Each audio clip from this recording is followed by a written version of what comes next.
Hey guys, I'm Sabrina and today I'm going to be doing a March wrap up. I only read 3 books, but I thought they were pretty solid reads and so I'm going to share them with you guys. The first book I finished in March was The Perks of Being a Wallflower by Chbosky. I was never intending on reading this book just because I sort of kind of read it in 8th grade and I didn't really like it, partly because I didn't really read it, but I read part of it. It's just what I had read I thought was really weird, and I decided for myself at that moment in time that that was not the book for me. But I've been watching the movie over and over again for the past month, and so I thought it was time to read this book because I have evolved like a Pokemon as a reader. My thoughts for this book was that it was surprisingly good. I didn't really have high hopes for it, which could probably contribute to why I thought it was a good book. I thought our main character, Charlie, had a very unique voice, and the childlike innocence that came through in his narrative was all the more heartbreaking once you got into the meat of the story. I really loved how the story focused more on the family because I know the film focuses more on the friends aspect of everything. And so I really appreciated that with the book. There were parts of the book that were offensive, but I think it's a part of the time that this was published and the time that this story was set in. But yeah, I don't know. I don't really have much to say on it just because it was just a book I read so that I could kind of compare it to the movie just because I love the movie so much. But yeah, 4 out of 5 stars. Wasn't that bad. If you don't know what The Perks of Being a Wallflower is about, it follows a 15-year-old freshman in high school named Charlie, and he's kind of navigating his life after the death of his best friend and his first year in high school where he's trying to make new friends and trying to live life after losing someone close to him. I don't know if that's a good description, but yeah. There are trigger warnings for this book, and I will leave them down below in the descriptions if you would like to know what you are going into. I would recommend the movie too, because it was just as great.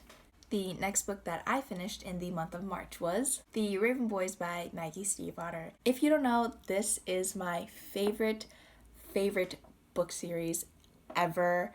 I love it so much. I first read it in 2018. I reread it again at the beginning of 2019, and I'm going to be reading it again in the beginning of the 2020 year. I started off with The Raven Boys, as we all should. I absolutely love this book. I think it's such a great first book to a series because it lays down the groundwork so well, and it's very simplistic because the story definitely does evolve and get more complex. And so I think with this book it's such a great base book for the series, and it's done so well. I love the characters so much. This book made me fall in love with Gansey all over again and even more.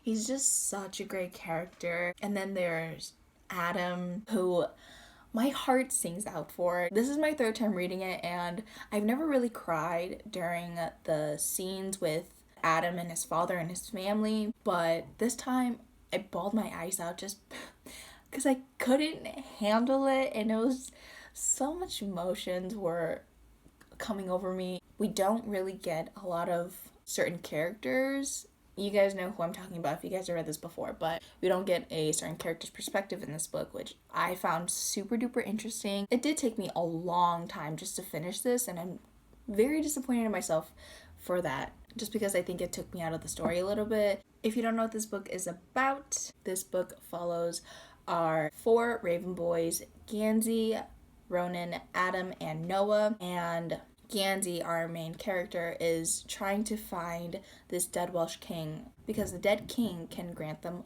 a wish. And so Gansey is trying to find him. They cross paths with a psychic's daughter named Blue, who isn't psychic but is an amplifier who can make magic more powerful. So they kind of get together, they try to find this king. It's a series, so it's gonna span 4 books. It's a fun time. There's rich prep school boys, there's intellectuals, there's talking trees, there's psychic moments, and I just love it.